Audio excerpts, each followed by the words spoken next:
Thank you. Welcome to this meeting of Babergh District Council Cabinet.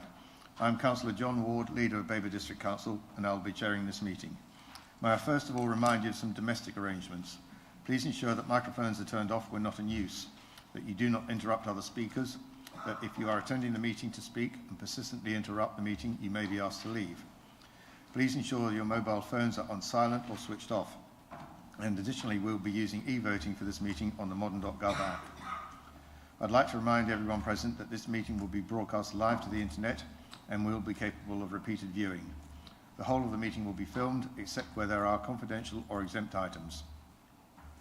If you make a representation to the meeting, you'll be deemed by the Council to have consented to being filmed. By entering this meeting as a speaker, you are also consenting to being recorded by the Council and to the possible use of those images and sound recordings for webcasting and/or training purposes. The Council, members of the public and the press may record, film, photograph or broadcast this meeting when the public and the press are not lawfully excluded. If you are intending to do so, please could you inform the committee clerk. Thank you. Item 1, apologies for absence. None received, Chair. Item 2, to receive declarations of pecuniary, other registrable or non-registrable interest by members. Are there any to declare, members? No, thank you. Item 3, paper BCA 2539, to confirm the minutes of the meeting held on the 9th of December 2025. These are quite lengthy minutes. They go on from page 5 to page 21 of your agenda pack, so I won't go through each page individually, but does anyone have any comments on the accuracy of the meeting, of those minutes? No? Okay, in which case then, may I have a proposer for the minutes, please? Councillor Saw, and a seconder, please. Councillor McCraw. And the Governance Officer will now conduct the electronic vote.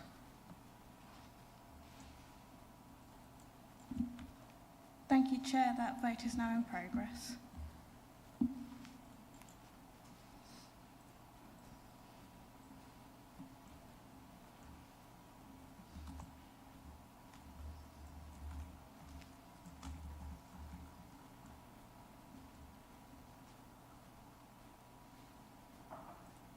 Thank you, Chair. That's 8 votes for. That's unanimous. Thank you. Item 4, to receive notification of petitions in accordance with the Council's petition scheme. None received, Chair. Thank you. Item 5, questions by councillors. None received, Chair. Thank you. Item 6, matters referred by the Overview and Scrutiny or Joint Audit and Standards Committees. There are no matters referred, Chair. Thank you. And finally, item 7, forthcoming decisions list. Are there any comments, members of the Cabinet? No. I just got, I think, a couple myself.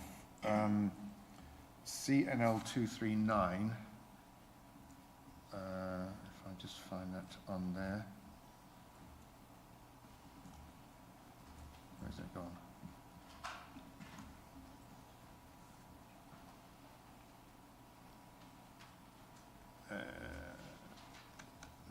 No. Wasn't that one? This list seems to be different from the one I saw the other day. I might come back to you on that. I think there's been an update. Okay. Right. No further comments on that. So we move on to the first substantive item, the one that everyone's waiting for, no doubt. Item 8, paper BCA 2540, car parking charges. And we've got a number of people here to help with this. There's Mark Ems, the Director of Operations. We've got Max Smith, Parking Manager, Jack Burton, our Finance Business Partner. And also, I would like to welcome David James from the University of Suffolk, who has provided us with the car parking study, which we are very grateful for. So thank you for that, David. I'll now invite the Cabinet Member for People and Place to introduce the report. Councillor Saw. Thank you, Chair. I'm here to introduce report number BCA/25/40, car parking charges. Councillors are very aware that our policy has been to move to full cost recovery of providing all our services. As a council, we can no longer afford to subsidise services without damaging and cutting other services that our residents rely on. When we introduced charging in January 2025, there was still an element of subsidisation. We may all have breathed a sigh of relief when the government announced its financial settlement for councils just before Christmas. Councillors will recall that we had put nothing in our budget calculations as a prudent measure, given all the feedback we had received from MHCLG and the representative bodies for local government, the LGA and the DCM. The settlement for 26-27 was better than we hoped, and currently we are looking at a surplus of £140,000. But before we all congratulate ourselves, I think we should realise that in the immortal words of Donald Rumsfeld, there are some known unknowns heading for us, which may mean that our financial position could change overnight. For example, the changes to business rates, which may well impact our revenues and actually could impact our car parks for which we pay business rates ourselves.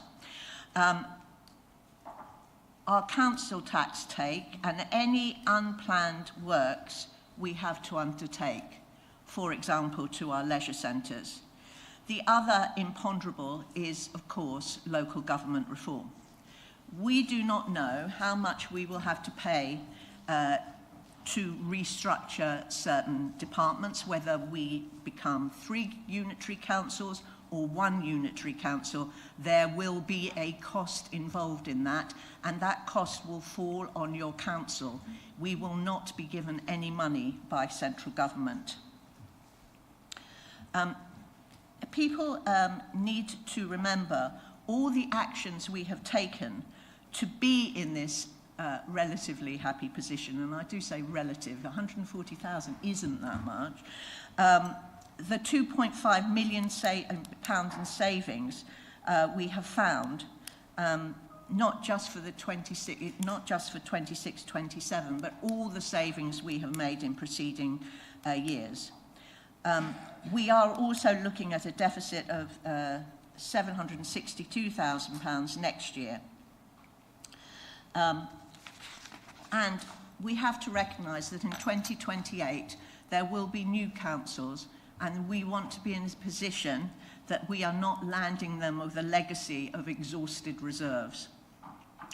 Now, I would like to move on to the assertion that this council is hell-bent on killing our high streets. When we make decisions, we do it on the basis of objective evidence, which is why we commissioned the University of Suffolk to conduct an independent study to ascertain the impact of last year's decision to introduce charging. As Councillor Ward has said, we're fortunate enough to welcome David James, the Head of Business and Law at the University of Suffolk, here today to answer any questions councillors may have about this research. David has undertaken similar evaluation studies for Suffolk Police and the County Council, amongst others.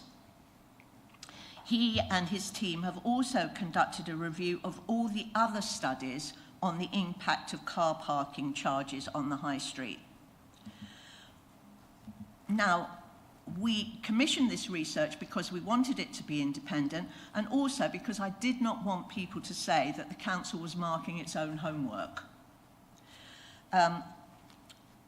So without stealing David's thunder or precluding your questions, the headlines on this is there were no significant decreases in overall footfall, dwell time, and the spend between the first 9 months of 2024, i.e. and the corresponding period in 2025. Yes, dwell time was a little down in Sudbury as people, and we know why, because people wanted to get back to their cars before their parking time ran out. High street success is not defined purely by car parking charges, particularly when charges are this low. The vacancy rates on our high street are well below the national average, which at the moment is 13.3%, but under some other analysis can be as high as 17.7%. You will, as I know, you have all read the report, the vacancy rates in Sudbury and Hadley and Lavenham are much below that, and much below other commensurate towns with corresponding population in Suffolk. So, for example, Beccles has 12% vacancy, Haverhill has 10%, Bungay 20%, and even Bury St Edmunds has a vacancy rate of 6%. We also introduced a range of concessions for people visiting doctors, parents dropping off and picking up their children. And unlike other councils in Suffolk, we had no intention of charging blue badge holders, and we never will. I would like to say, would we like to leave charges as they are? Well, of course we would, but we don't have that luxury. The shortfall would have to be found from other places. For example, our community, the money we invest in our communities, the money we give to Citizens Advice so that they can help our residents.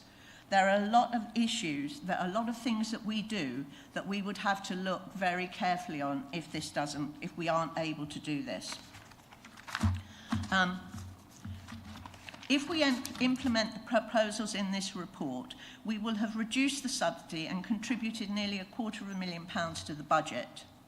Of course, I know councillors and residents have strong views on this matter, and obviously we do expect searching questions and robust debate. In fact, we welcome it. You may seek amendments to the proposals, and we are prepared to listen. But please remember, whatever you decide, it will take 3 months to put into operation. I want to make it absolutely clear to both councillors and residents that we are committed to our high streets. We believe that our high streets are vibrant and living places. We will do all we can to enable them to continue to be so.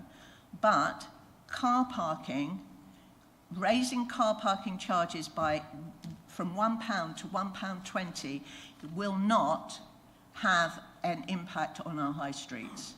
The evidence shows it will not, and that is what we base our decisions on. Thank you.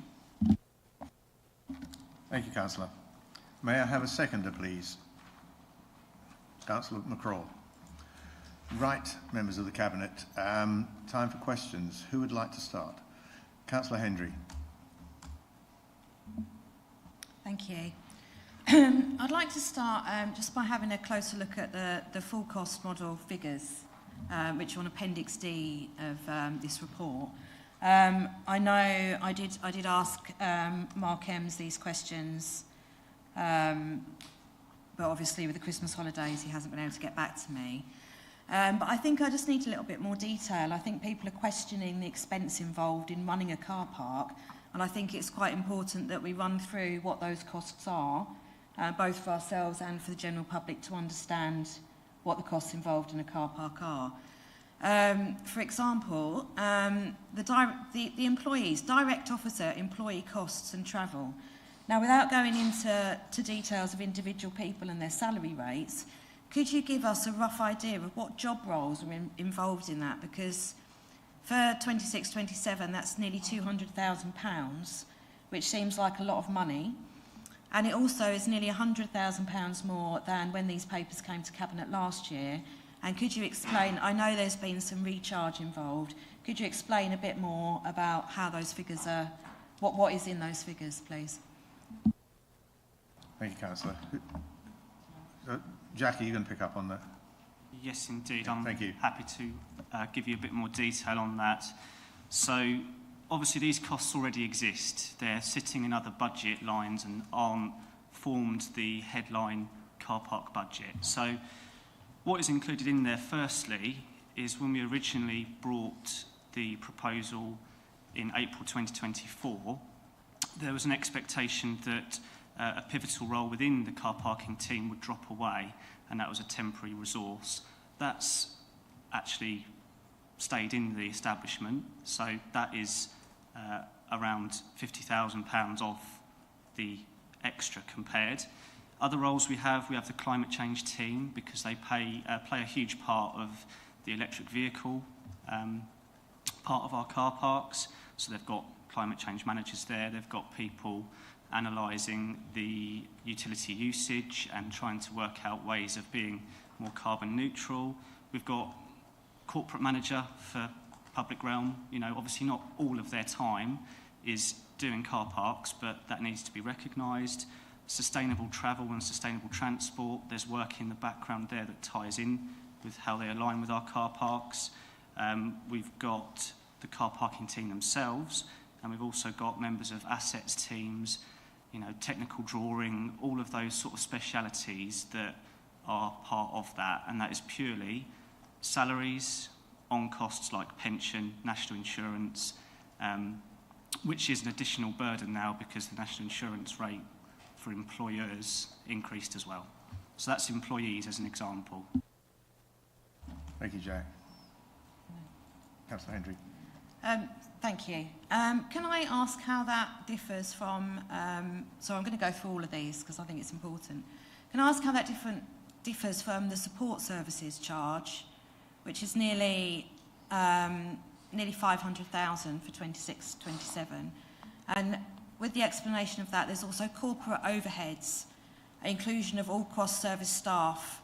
It includes the apportionment of finance officers' costs. So what is the difference between that corporate overhead charge and the employee costs, please? Thank you, Councillor Hendry. So what is in the employees' costs is excluded from the corporate overhead. So, for example, our total budget for corporate services for Babergh is around £7 million.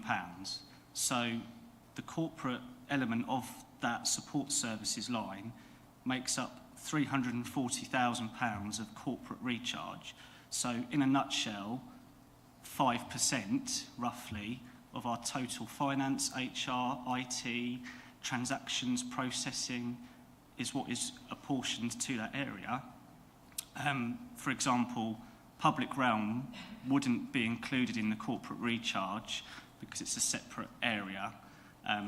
Climate change would not be in the corporate recharge because it's recognised in employees. The other part of the support services cost is public realm in more detail, because the grounds maintenance of our car parks, they have to grit on a day like today. We've got plant beds, we've actually got dog and litter bins that we don't collect income for because they're our responsibility to empty daily. And that amounts to £150,000. So that is what makes up that £500,000 support services. Thank you. Moving on to the premises expenses. In there we've got revenue repairs and business rates. I think people struggle to understand the concept of business rates on car parks. And I struggle to understand it when it's in with repairs because I still don't have a figure. People ask me how much business rates cost us on our car parks, and I can't answer that from this table because it's mixed in with repairs. So could you provide a bit more of a breakdown, and also the money that we get back for business rates? Could you just explain to us and the public how that works, please? Yes, I shall. So business rates is a very technical area, and I recall when we first scrutinised them in 2024, we did have a specialist from SRP, our support work, that pretty much explained that the retention of our business rates that we charge ourselves is very low, and I think at the time the figure was around £20,000, so not much at all. The bill for business rates that's been built into this model is £330,000. So that's the business rate element, which is 3/4 of that section. Now, in 2026, there is a revaluation happening, and we're waiting for that to be finalised. So that is an increase on the previous model, and we're still waiting to get that finalised as to what the definite answer is, but we are anticipating the reset will be an increase in cost. The remainder is utilities, and I appreciate you did spot on the report, there's an ampersand on there, and it's missing the word utilities. So electricity accounts for 60,000, and again remember that's our lighting as well as the electricity of the EV chargers as well. So yeah, and then the repairs is quite small, it's only 16k, because they're reactive revenue repairs. We have a capital improvement plan to better spread those costs. Just to add something on that from the business rates perspective, Jack has mentioned the retained business rates, which is the element that the council keeps, but that is eroded quite significantly by tariffs and levies that we have to pay, which brings the actual total amount that we get to keep ourselves down to a very small number. Yes, yeah, go on. Given in mind that we are, desperately trying to make savings for the budget, every department within the council has been asked to identify savings, and there's been some very difficult decisions having to be made across the board. When it comes to car parking, has the same principle been applied? Have we really dug down into all these figures and thought whether we really need all the costs that we've got in this report? And would it not be possible to save the money that we're going to make on the potential increases by savings instead? Do we really feel that we need all of these? The employee costs, the corporate overheads, they seem very high. And has a proper study been done to see if there's any way that we can make savings on that, please? I'll be happy to take that one.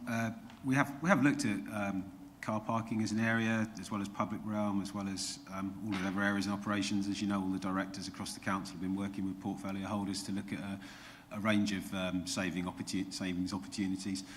Where car parking is concerned, we do think the costs are justified, albeit not all of these costs are sitting directly in the car parking budget. Some of them are the full cost recovery elements that we've justified that are getting spent elsewhere in the council, like there's a cost to this meeting happening to talk about car parking. It has to be included in the full cost somewhere. So yeah, we're happy with what's been included, and you'll note also that the projected model position for 26-27 is still nearly £135,000 adrift of achieving full cost recovery as well. So we'd like to be able to reduce the cost further, but we do need to be able to deliver the basic service, and obviously the more you charge for a service, there are expectations by the users of that service that the car parks are of a decent standard, and we've been investing in the car parks as per our car park strategy as well. Okay, thank you. Thank you, Councillor Hendry. Thank you, Mark and Jack. Questions? Next questions. Councillor Derek Davis. Thank you. I've got two questions, if that's okay. The first one, it goes to, sort of follows up from Councillor Hendry really about the need for all the increases that we're putting together. One of the concerns I have is about charging for Sundays. I've been contacted by church leaders, particularly in Hadley, and I know Councillor Carruthers has responded as well. The concern about churchgoers, they're coming from the outlying villages, they're coming to the centre, let's say Hadley, but I know it happens in Suffolk as well. They're now going to be charged for going to church. They're going to be charged for worship, and personally, I don't think that's right. I don't think that they should be punished. Perhaps it could be dealt with through permits, but of course an ideal thing would not to have Sunday charges at all. But if other colleagues don't agree that's the best way forward, then certainly I would look for permits for churchgoers or for the leaders of the churches to be able to distribute just before the service and afterwards, where obviously they become community hubs and people that come along like to go and have a cup of tea and a chat with fellow worshippers. So that question is that possible?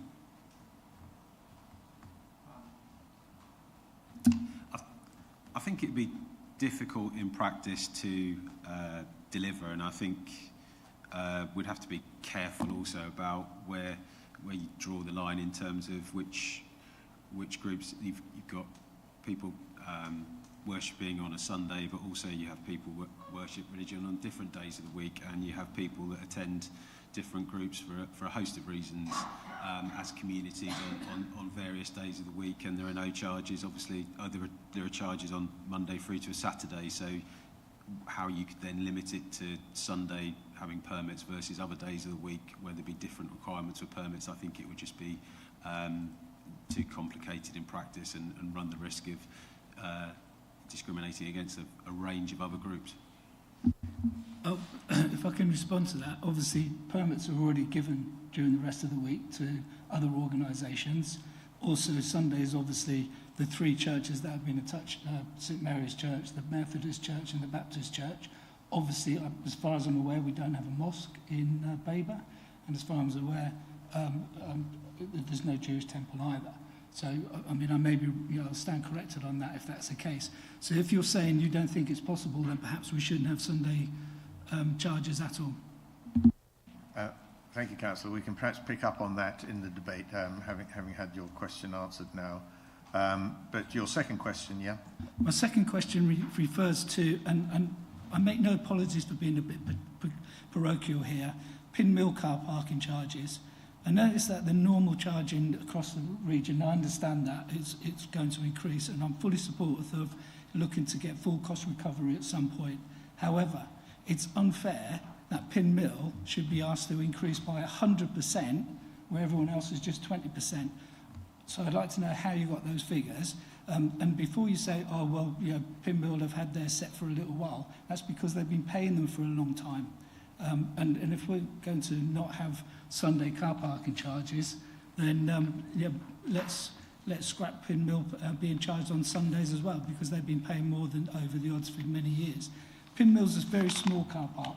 It's not used by locals apart from the residential area, which again has got a 43% increase, where everyone else has got a 20% increase. So again, I would say that's unfair.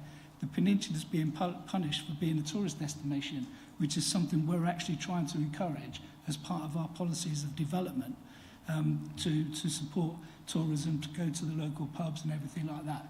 So I would ask that that those figures that are within the paper are revised, but they do not go to 100%, and perhaps to look at 25%, which is still higher than everyone else anyway.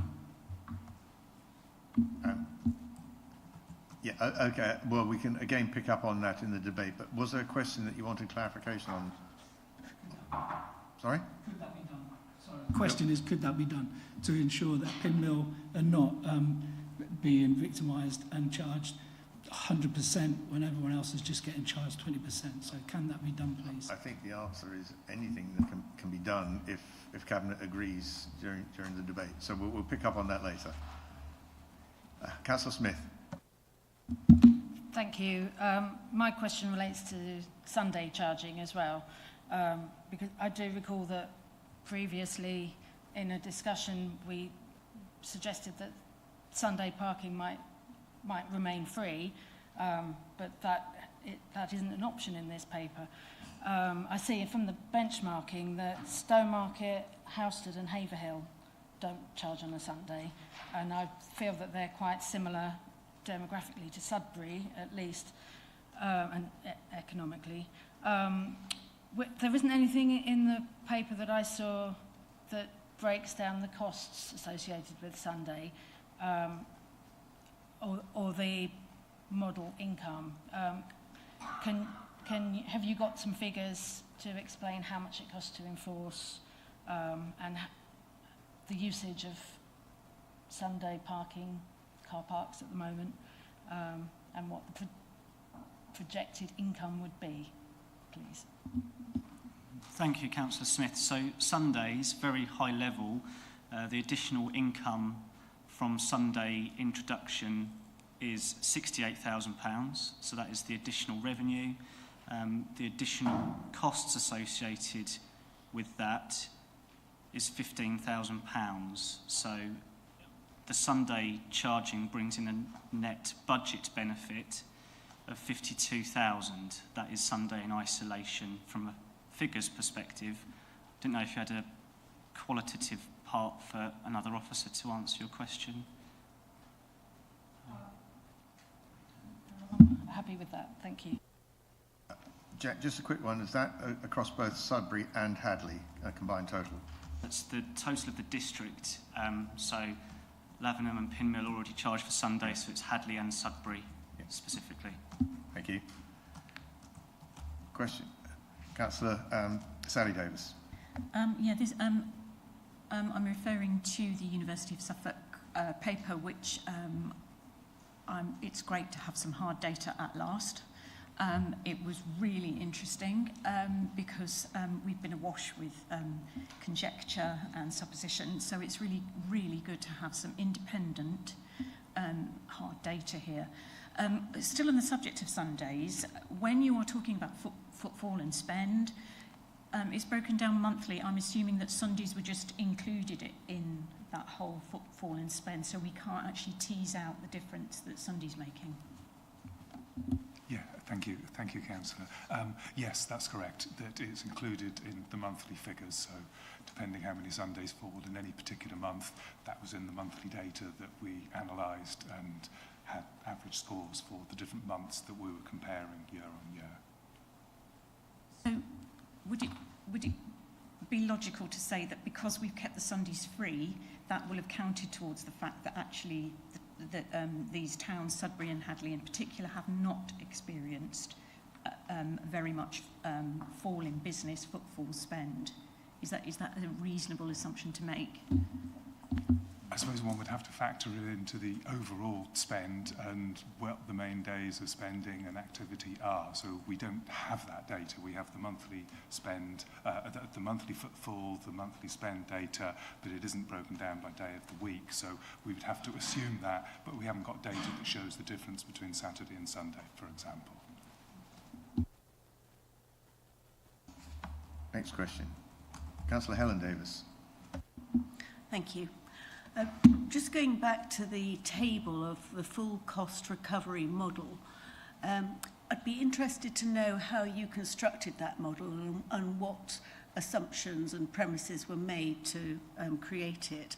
And then following on from that, I do notice that some of the costs do jump around a little bit. So for example, capital investment cost to revenue, 25-26, it's 33 grand, 26-27, it's 48, and then 27-28, it drops down to 46.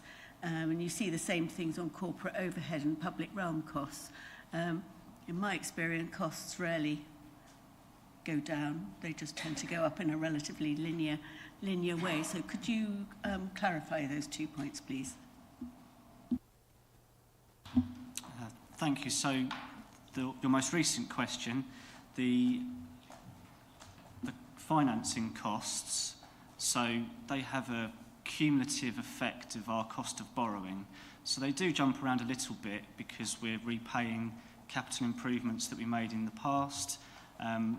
Obviously, when we introduced charging, there was more of a refresh of our car parks and fresh line painting and that kind of thing. So as part of our improvement programme, which is changeable and we're still yet to set that in the budget, that cost of borrowing has a cumulative effect, and then if you stop making improvements suddenly, you see that benefit later on. So that's the explanation on the borrowing side. In terms of the corporate overhead, I referred to, so our total corporate cost is around £7 million for Babergh.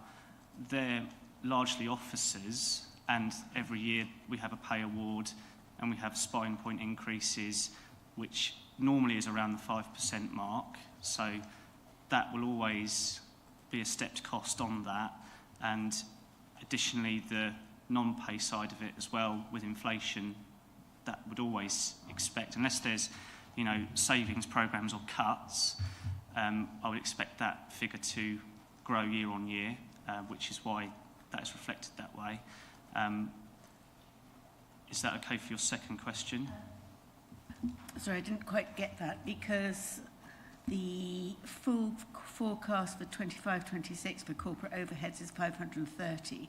26-27 it drops down to 499,000, then it goes up again to 526. That, to me, that doesn't quite tally with what you just said. No, it does not, and I apologise. So, as part of budget setting, we've identified savings as part of the whole of Babergh. So, the corporate savings that have been made in our budget setting year ahead has resulted in a reduction of corporate overhead. So, I have contradicted myself, you're quite right. But those future years, I expect them to creep up again, following on from the savings that are being shown in next year. Okay, and the model? The model, I apologise, I don't quite understand the question, because we've got the original model that we brought when we came to introduce charging. We've just reset it and sort of used the same layout again. Would you mind expanding on your question, please? I was wondering whether or not you created a model by saying, okay, these are our current costs, and this is the income we get.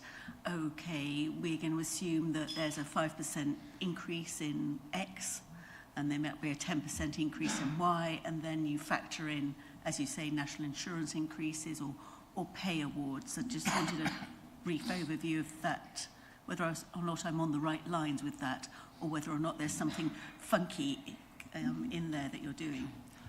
I'll briefly say what I feel, and then I'll allow Director to take over. From my perspective, the purpose of the exercise was to get a full understanding of what does it cost to run our car parks, and then that is our total cost, and then we're trying to get to a target income to allow a certain level of subsidy or break even. That's my understanding, but I'll allow Mark to elaborate. So I think from my perspective, so we've got an underlying cost model and an underlying income model. So underneath the employees' costs are the individual lines of the build-up for the employee costs. Underneath the premises expenses, etc., there's separate cost lines there. So that is all there. And like a medium-term financial plan, we then project forward for the next 3 years to estimate what the cost will be there.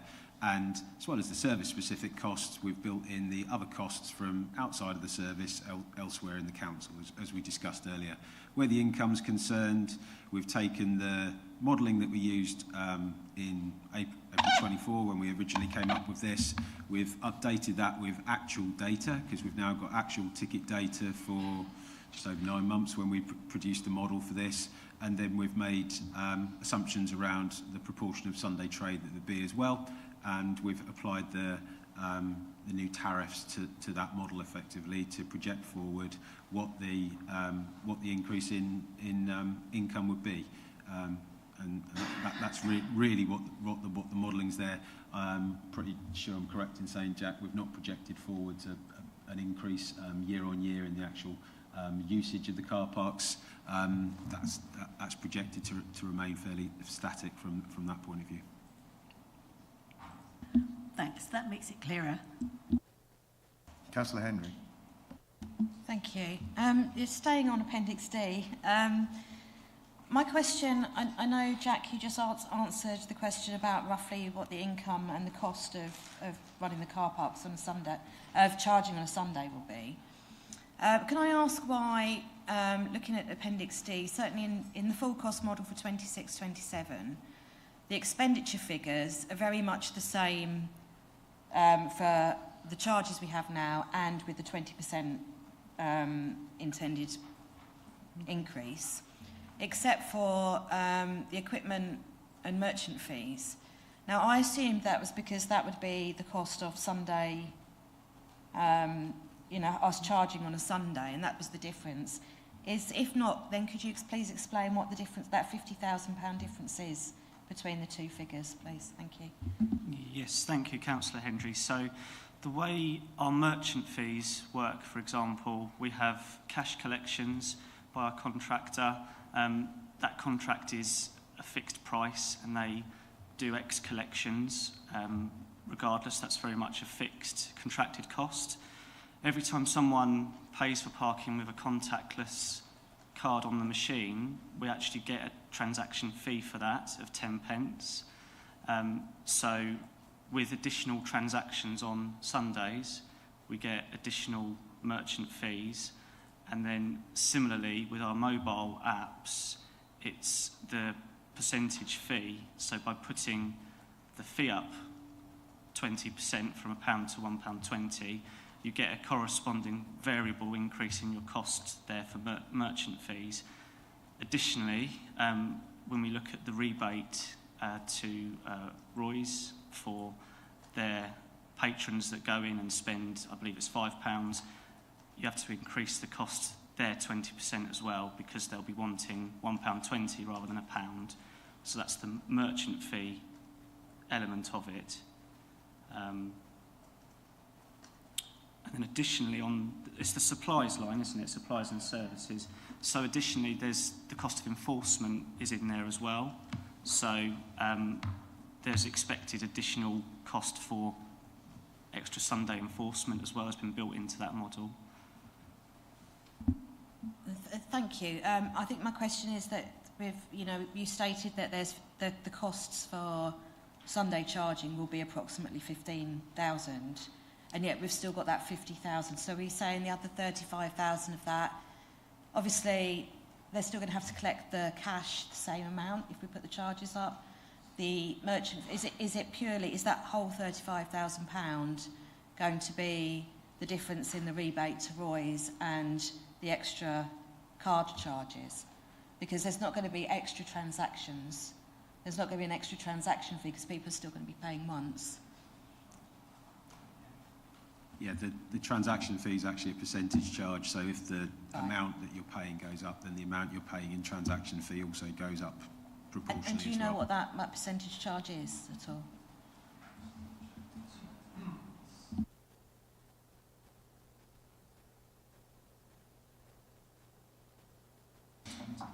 There are some different charges on that, but yeah, it's around about 10 pence. So basically, around 10% of the money that people pay for their parking goes to the merchants, not to Babergh. Okay, thank you. Councillor Sally Davis. I just want to ask about Sudbury Town Council. The car park in Sudbury, I think, was offered to the Town Council. And can somebody explain to me the reasons why they did not accept that offer? Councillor Saw, do you want to answer that one? Yes. There have been various approaches to Sudbury Town Council, and also there were some suggestions as to the car parking.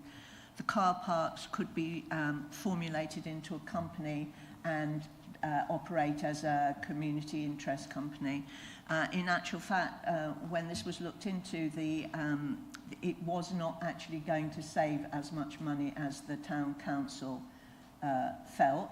And also, when the town council, I believe, and I will actually bow to the officers because they had the conversation, but I believe that when they looked at the costs, they did not believe that they would be able to take the car parks on. The other element that we should say that although we wanted to have conversations with the town council about car parking during the run-up to charging, they did not feel that they wished to interact with us.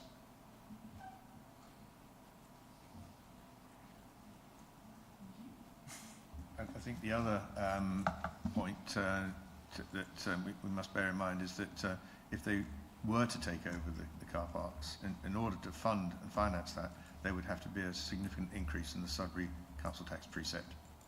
And I think that they probably felt that that would not be something that they could put to their residents. Any other questions, anyone? Councillor Smith.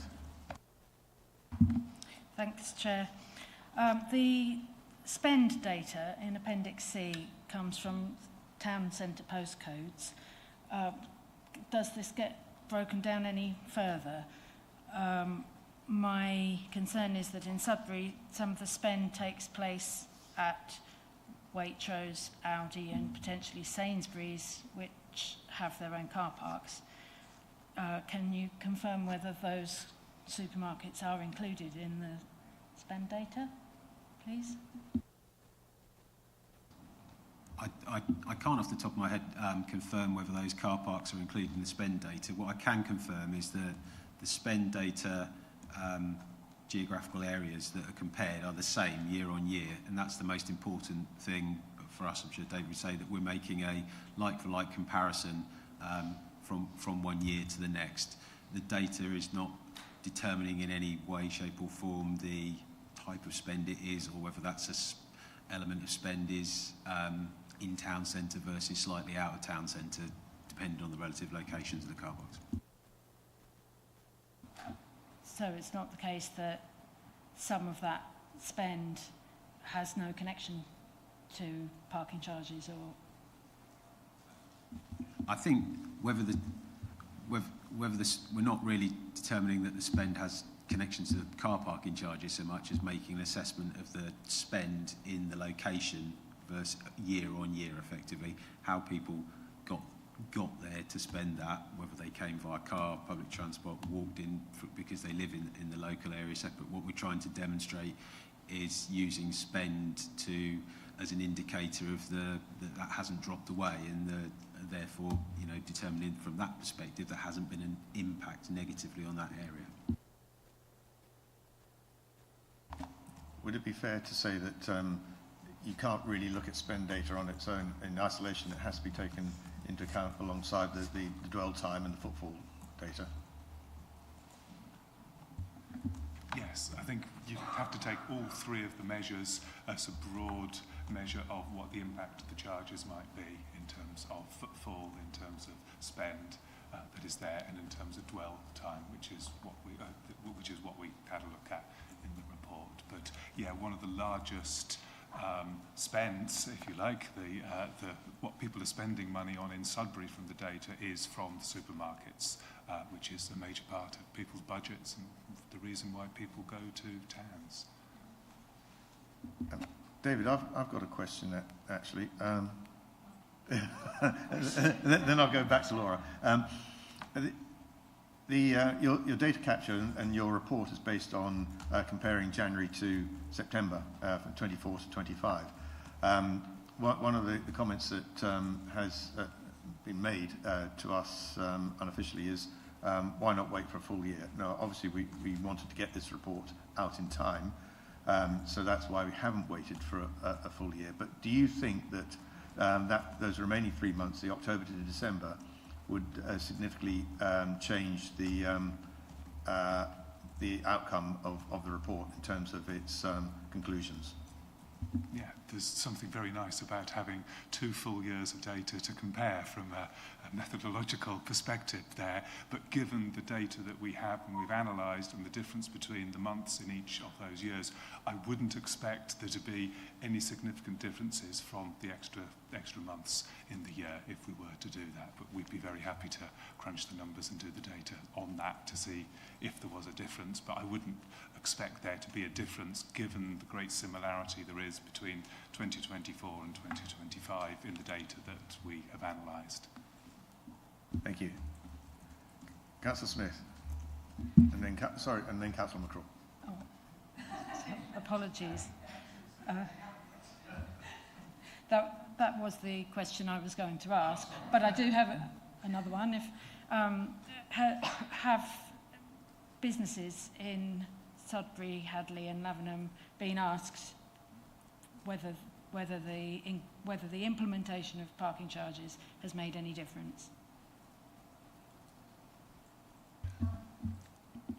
I think I could refer you to the University of Suffolk report, which I think actually holds for businesses as well, where it says qualitative or claim behaviour from consumers indicates charges are important. However, this is not reflected in quantitative studies of actual behavioural data. I can say neither I nor the officers have received any communications from businesses relating to car parking charges. And I have had various meetings with the Suffolk Chamber, and it has never been raised. And I will just refer back to the officers to make sure that that is actually true. Or correct, not true, it is true. Thank you, Councillor. Yes, I can confirm we haven't had any correspondence or complaints from any single business complaining about the parking charges. Thank you. Councillor McCraw. Thank you, Chair. We've had figures from you regarding the net changes by removing Sunday charging in the, I'm assuming this is for the only the Sudbury and Hadley car parks. That's correct, is it not? It doesn't include Lavenham, which is outside our control. Am I correct again?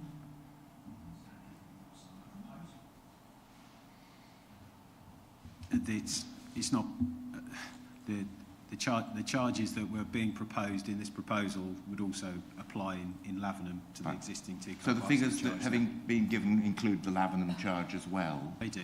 Now, Councillor Davis did mention, one of the Councillor Davises did mention that Pinmill has been charged for Sunday in the past and continues to be so. It would seem unfair for us to be able to, if we were to take away charging for Sundays, to carry on with Pinmill, regardless of prior practice. Is it possible to also calculate the net change in income that would apply were that to happen in Pinmill? Is that possible? That's my first question.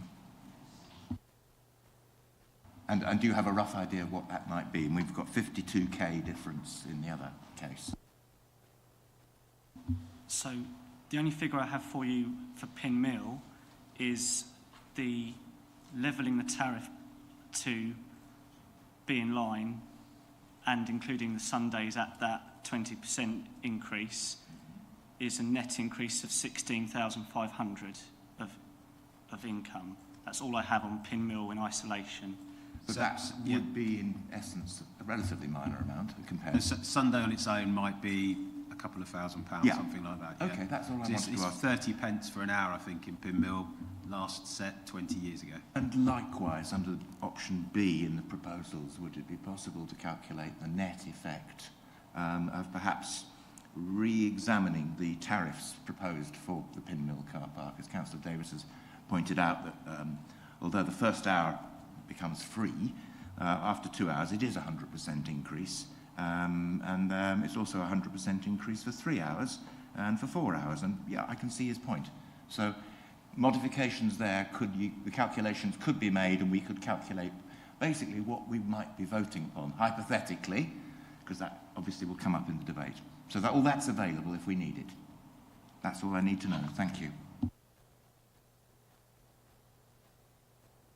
We can produce it. Obviously, we don't have it to hand right here, right now, and obviously that's Councillor Davis's view that, and it is a big increase from a percentage terms. Yeah, I think it's ignoring the fact it hasn't been increased, like I say, for 20 years and is way out of line, and that's why, in some defence, we allocated it to the long stay car parking tariff, which afforded a longer period of time, and we know that there are residence permits that are there, and we know that season tickets could be offered as well, so there are some other options, and we did avoid going down the route of trying to implement higher seasonal tourist tariffs, as is the case with other Suffolk councils, which may be coming down the line in the future.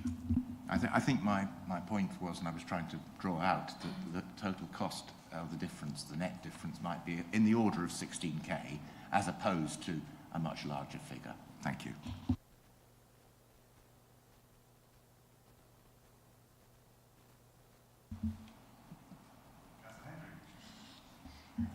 Thank you. I know we've all received an email from Councillor Carter, who unfortunately can't be here today, who, as the county councillor for Sudbury, has received a lot of correspondence from people that are concerned about the increase in side street parking since the implementation of the parking charges. I mean, I know, you know, that the figures show that the car parks are being used less, and that is a great, it doesn't really correlate with the footfall and the dwell time. And I wondered whether any investigation's been done to see how people are getting into town. Are they using other methods of transport, like we'd like them to, like buses or walking, or are they simply driving to town and parking in residential areas and causing issues in those areas? I don't know who to ask that question to. Deborah? Matt, I don't know if you might have any information from the civil enforcement officers about increased parking in the residential streets? We have asked that question to the parking enforcement teams. They haven't noticed any considerable difference. They said it's always been busy, especially in Sudbury, in the surrounding streets. We asked if they'd found more contraventions being committed, so more people getting penalty charge notices, and there's been no noticeable difference in that as well. We do acknowledge that when you have parking charges, some people will park for free on the high street, on residential streets. That will happen. It's difficult to. We've tried to get some data on public transport and to see how many more people were getting the bus, but that was quite hard to do, and it's very hard to get data on people who are walking or cycling. So we haven't been able to provide that sort of data. We do recognise that the number of stays in the car parks from the actual data that we collect from car park machines has decreased, and previously at 6 months we reported to overview and scrutiny on progress and what we've done, and this was discussed at fair length there as well, and it's our belief and the belief of the civil parking enforcement officers that prior to the changes coming in, people were moving cars from one car park to the other and generating additional tickets, and there was an element of that. We believe there is some element of that that's added to that previously added to it and has demonstrated a bigger drop-off.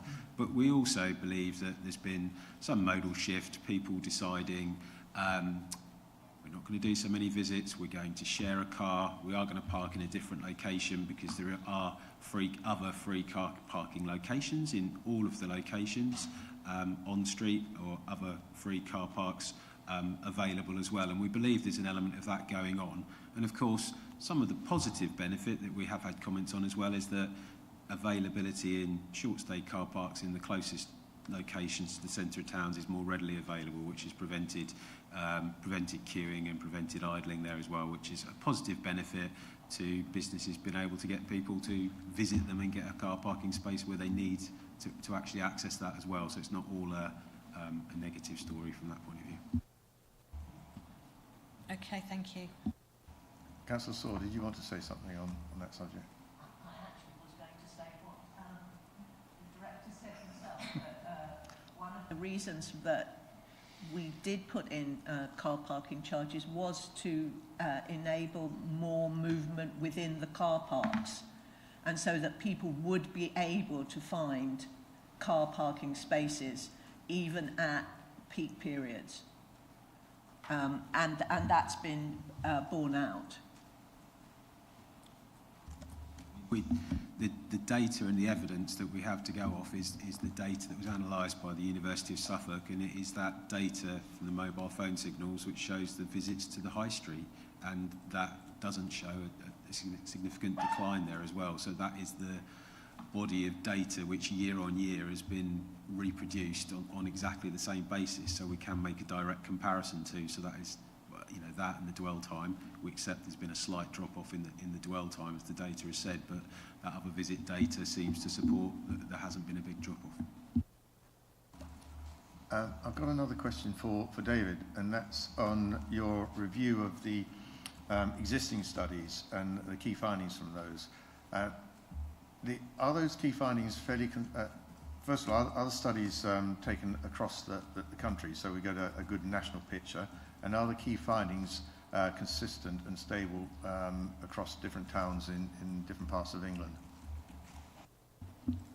I think there's a couple of things to note. One is that this area, the actual behaviour of people parking cars and footfall, dwell time, has not been researched very much. Where there is some data, and the data on this, then it shows that in economic terms, the price of the charge for parking is not that impactful or influential upon whether people come or whether people stay. And it's things like, is there a hotel? Is it pedestrianised? What's the offer on the high street? Are the main draws to people for there? That's what the research is showing, and it is for similar sized towns and areas across the UK that these studies have come from. And it seems to also be borne out in some of the larger areas of the UK as well. And I think particularly the point that was made before that relates to the ability to be able to park easily as being really important for making the decision to go to a town centre is more important than maybe the actual fee involved in it, in terms of being able to park and not having to circulate and circle and the pollution and also other elements of the congestion that might lead to. Thank you. Are there any other questions from members of the Cabinet? In which case, other councillors present, do you have questions? Councillor Grant? Oh, sorry. Sorry, I didn't see. Sorry, Laura, I didn't see. No, it's fine. Yeah. I've got a couple of questions from Councillor Register. Oh, okay, yeah, and then we'll go to Councillor Grandin, yeah. About the spend data, do the figures take into account inflation and seasonal variations? Simply put, no. In that the inflation data that's published by the Office for National Statistics is not at that level when it's published, has the seasonal variation in it, and it would be month by month a seasonal variation in itself, and we haven't applied it to it in the years in 2024 and 2025. Inflation was higher in 2024 than 2025, and also some of the main components of the inflation increase in 2025 was related to airfare increases and not other elements of the CPI index. Thank you. I'm not really sure that meant much to me, but I'm sure that answered the question very well. The next one is on Sundays in Sudbury, especially at the Friars Meadow car park, many people park, either unload bicycles and cycle on Valley Walk or walk on Valley Walk throughout the year. It increases the number of active travel trips made in Sudbury every year. Charging for car parking will deter this behaviour.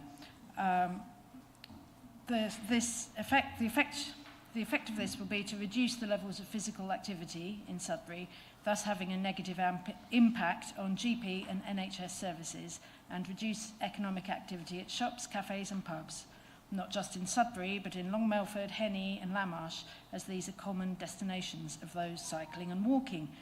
Has this impact on active travel and healthy activity been taken into account when considering introducing car park charges on Sundays? If not, why not? And can it be explored before a final decision is made?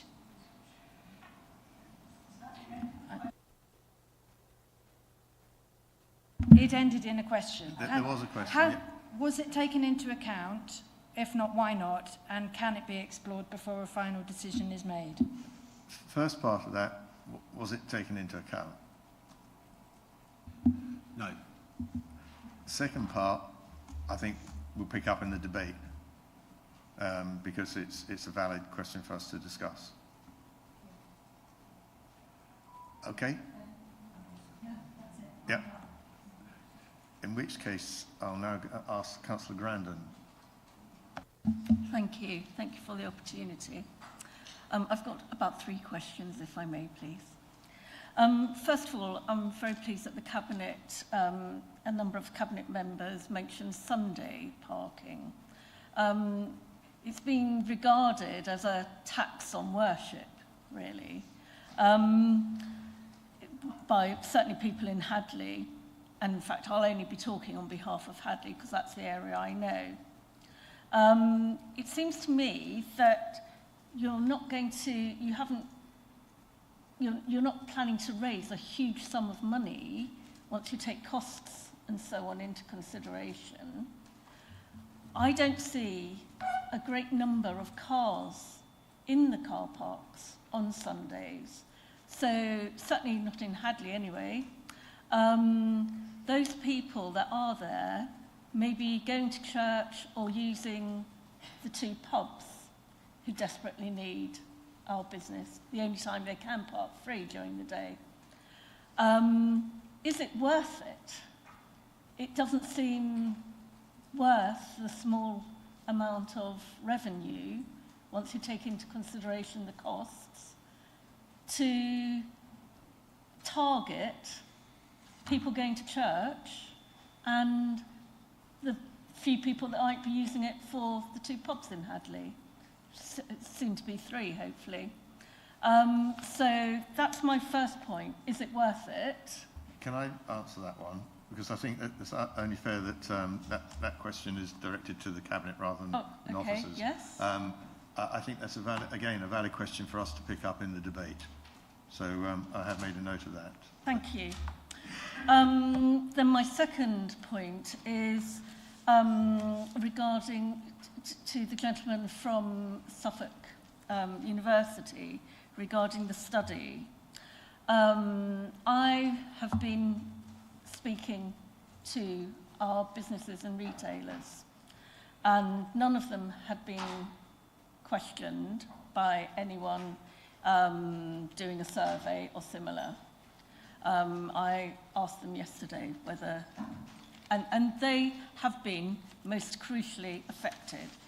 Every single one of the people I visited was angry. They have been hugely affected. And one business provided me with their turnover data, not turnover data, their footfall records of people entering their store. And I've got the July to November figures for 24 and 25. And in each month, since car parking charges have been introduced, it's over 100 people, much more than in some cases, per month, down.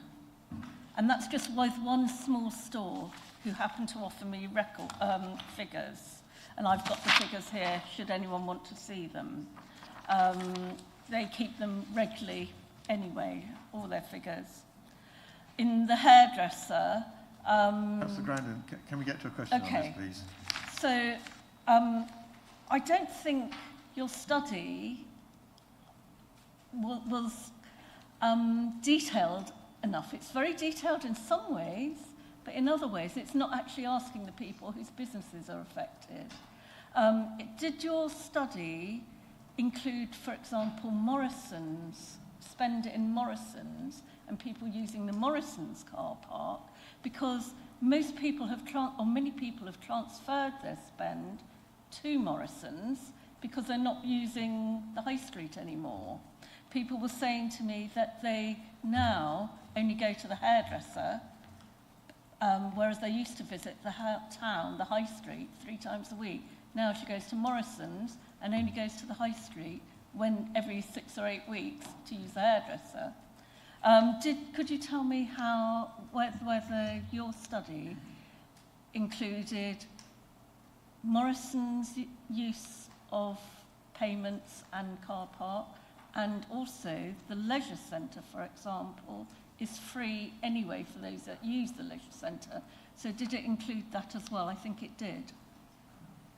Thank you. So the data for our study came from, in terms of football, from the footfall from mobile phone signals, which is the most accurate way of tracking how many people are moving around there.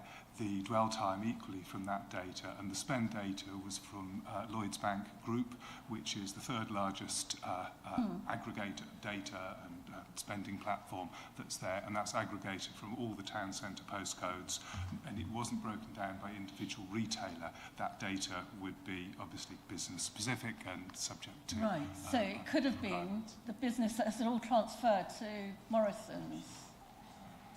Our though, remit, I think, in terms of the report, was to look at what's the difference between 2024 and 2025, and it was in one way a really beautiful natural experiment. One condition changed, most things stayed the same.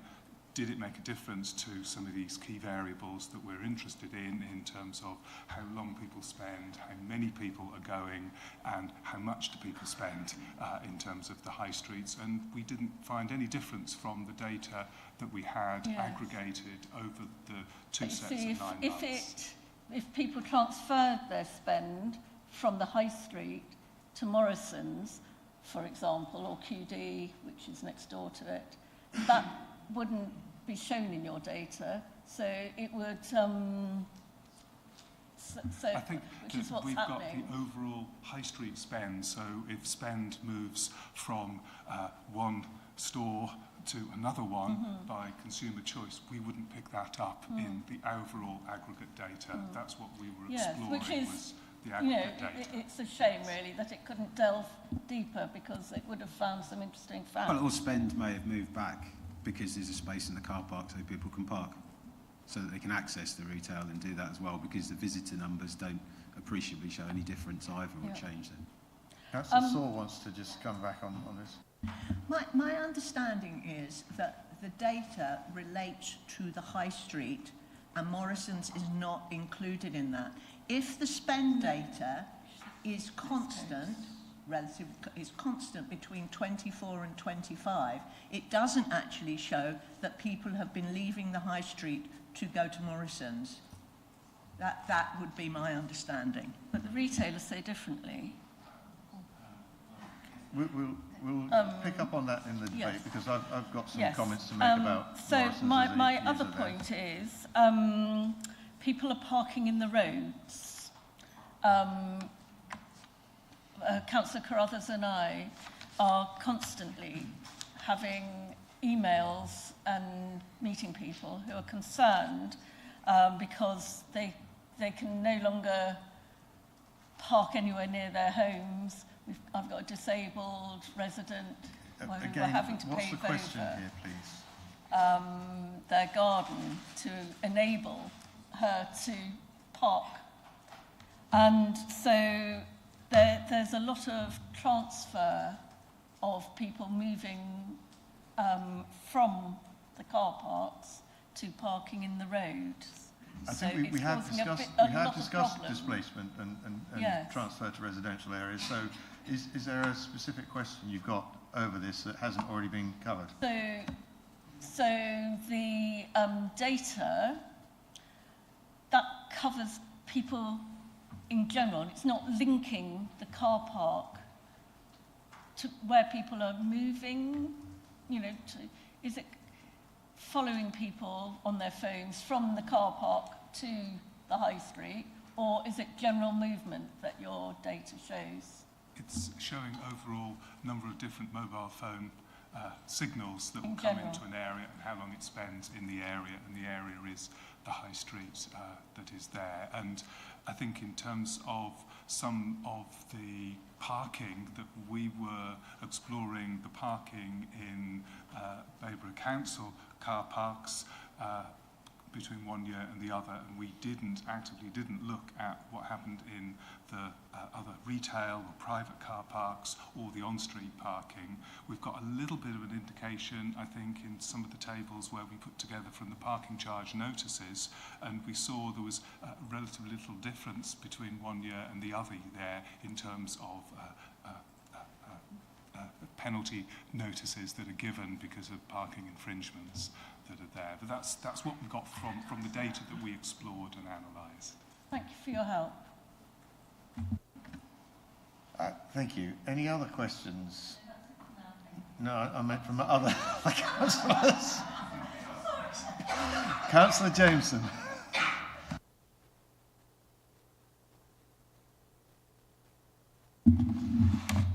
Sorry, wrong lady, but never mind. Thanks, Chair.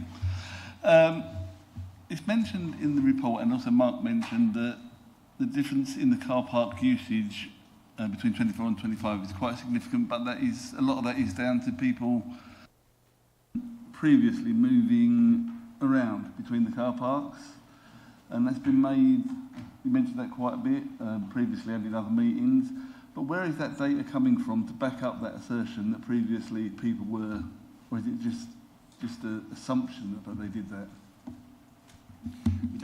We don't have data to back that up because the tariff bands weren't set up in such a way that we could record that. There's a general up to 3-hour parking, which was free, so we didn't know whether people were there for 1 hour, 2 hour, 3 hours. We know from our civil parking enforcement officers, the people that are on the ground that are seeing this happen, they've fed that back, and we've also actually got historic complaints from local people that were overlooking the car parks, observing this happening and being disgruntled that people were in effect, they felt people were getting away with free parking, whereas actually they were working the regulations and the system there as well. So basically hearsay rather than actual hard data. I don't think that's hearsay, because some of them are actual complaints that have come into us, and we trust our parking officers that are eyes and ears on the ground. But Matt. Sorry, I was just going to add as well, at the same time, the season ticket sales increased as those employees who were previously working in the town centre and abusing the free 3-hour system, they then came to us, approached us and said, what do we do now? Where do we park? We then pointed out the new season tickets that we had on offer so that they could actually park in the long stay car parks, which is where they really should have been in the first place. And we also had, as Mark had said, we did have several complaints from residents consistently complaining, especially Girling Street in Sudbury, monitoring the activities of motorists. Just one other question. On you say all the data you've assessed on your university report is based on mobile data.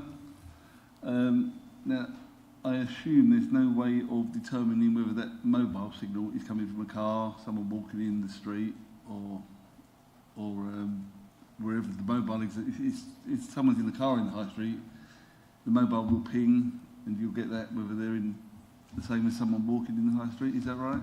I think my understanding of the mobile data is that it tracks the signal when it's moving in a certain way. It becomes, this is somebody who's walking along, this is footfall, not drive-through. That's my understanding. So it's not based on just the mobile pinging the sound? It isn't just simply based on that, no. Oh, right, okay, thanks. Councillor Carruthers. Thank you, Chair.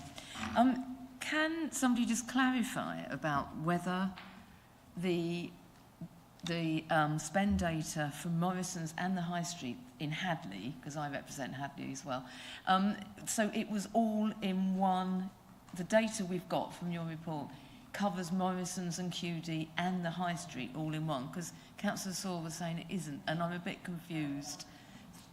So it covers the High Street, but it does not cover Morrison's, because Morrison's is out of the postcodes. Okay, so thanks. It's purely the High Street. Okay, thank you. It's just that it sounded different earlier on from what the chap was saying.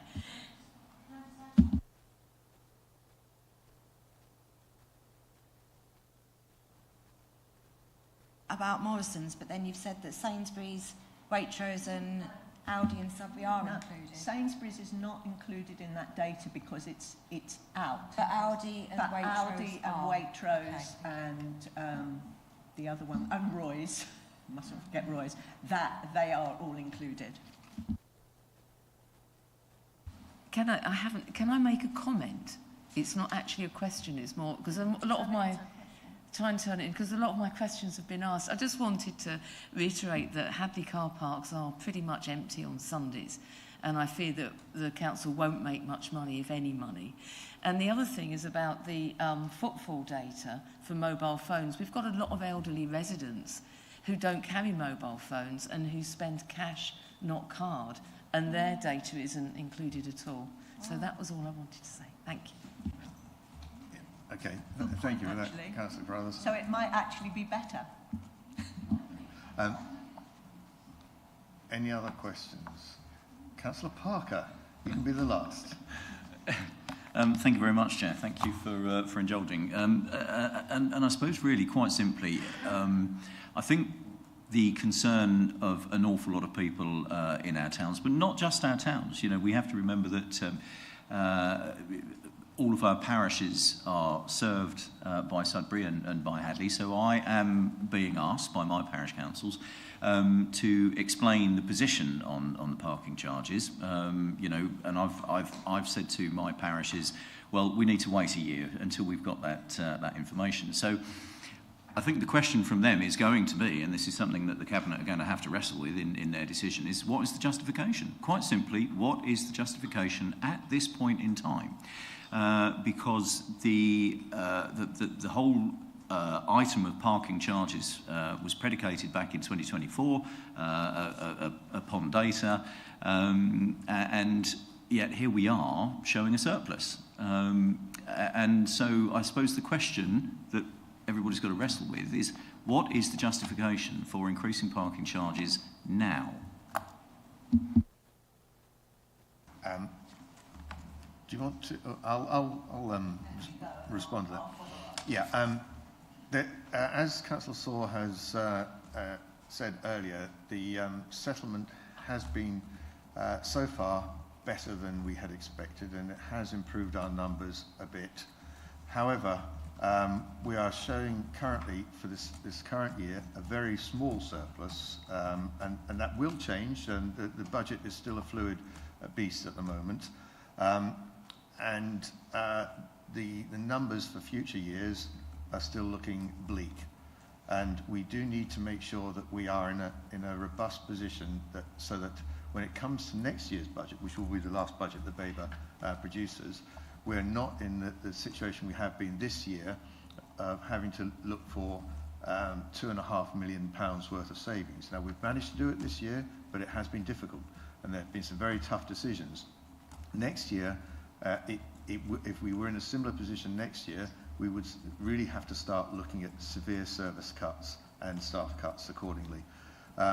We don't want to be in that position because we're fed up, quite honestly, of having to make these cuts when we really want to be raising our vision and looking at what we can provide for our residents, how we can give them a better service. So we want to do this now, partly to ensure that the current year is protected, but more that future years are protected.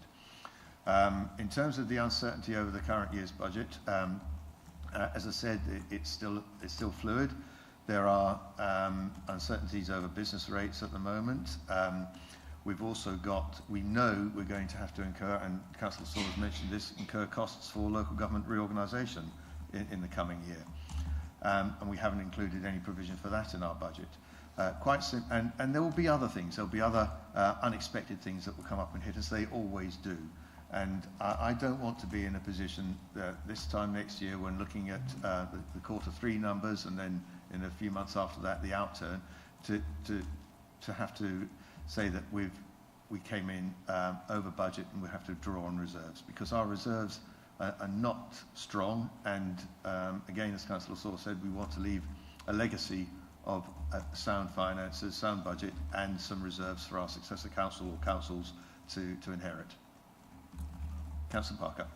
Thank you. Thank you very much for that very fulsome response, Mr. Chairman. So can I just ask in a point of technicality, because it was always my understanding, and I'm perfectly prepared to accept that I've misunderstood this point, but it was always my understanding that we can't use parking charges to raise revenue for the general fund. So therefore, if we have made a surplus this year,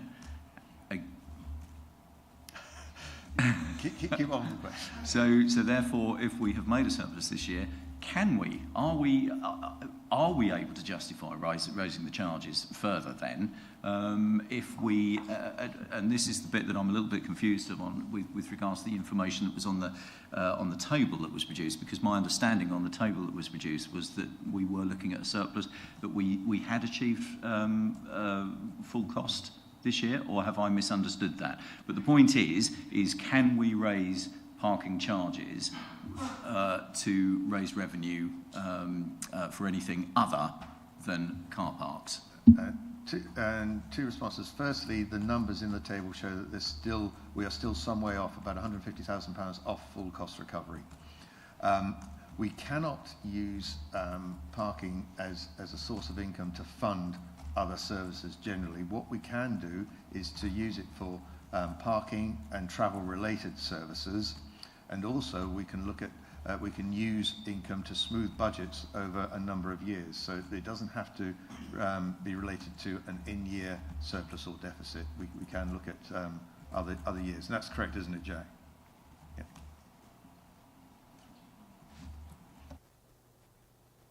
Did you want to add anything to that, Mark, or anyone? Yeah, I think that is basically correct. The smoothing across years is more in relation to the on-street parking account, which is which is managed by the county council. But I think it's quite reasonable when setting charges, given that charges tend to span across in excess of a year, to look forward and see what the position will be in terms of full cost recovery for the following year. So we're predicting we're around about £135,000 adrift from full cost recovery at the moment, and that increases to nearly £175,000 next year, and then 238 the following year. So on the basis that you don't want to have to go through this process to change charges all the while, you want to set them to last for a period of time. Although I think it's fair to say we're dealing with a legacy position where they weren't put up for a number of years, really, to be honest, and we're trying to bring them up to a base level. Thank you, Mark. Right, I think we've... Okay, one more question, Councillor Grandin, but please make it brief and make it a question. We do want to get to debate. Thank you. A lot of the people I saw, the businesses I saw, reminded me, because they were very shocked that the prices of parking that, were going to go up, because they reminded me that it had been said when we introduced parking charges that they weren't going to go up for at least a couple of years. And they all took this as a promise. And it makes us look a bit shoddy, really. Question, please. So, do you remember, I think you were one of the people that said that parking charges won't go up for a couple of years. Do you remember saying that? And my other question is, if I would hope that the prices don't go up at all for parking charges, and we don't do Sunday, which is a ridiculous idea. But if it has to be, can we, one of the other complaints is that people do not linger. They can't buy books and birthday cards because they're being told, oh, we need to get back. Can we extend the times within the new prices if they have to go up at all? I prefer it not to go up. Could the length of time that the amount pays for be increased to enable a bit more lingering? Because that's hitting the businesses. Right, okay. Yes, it was our intention that we would not revisit this for a couple of years. However, circumstances change, and we have to change our views on this, and we have to look at what we need to do now rather than what we thought, a position we thought we'd be in a year ago. We cannot be in a position where we, having said one thing, we have to stick with that even though everything around us changes.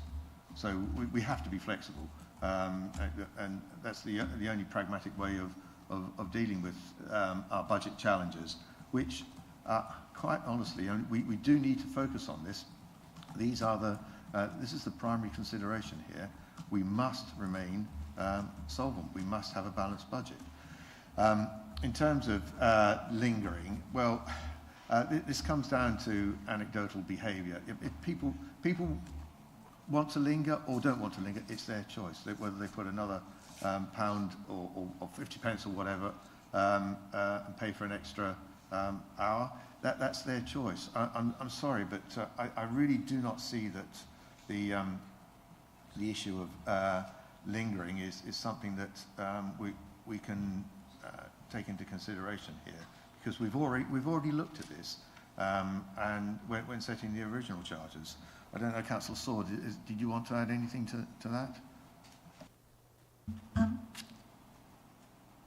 We are straying into debate here, so... Yeah, I will try and pose this as it's not a debating point. I think we should also remember how long it took us to get these charges into operation in the first place. The kind of history of charging, of looking at car parking charging in the district has been very long.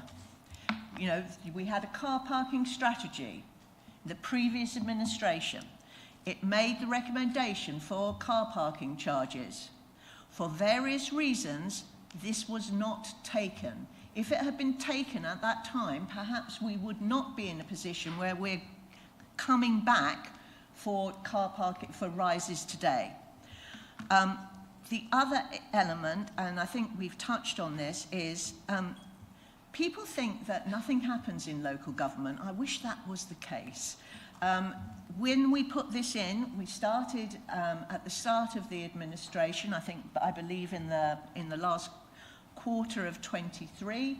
We came to council we came to cabinet in January 24. It took us to August 2024 to get that approved. I'm not decrying that, because I think it was a matter of it required debate. But we have had a considerable period where we could have been charging and haven't.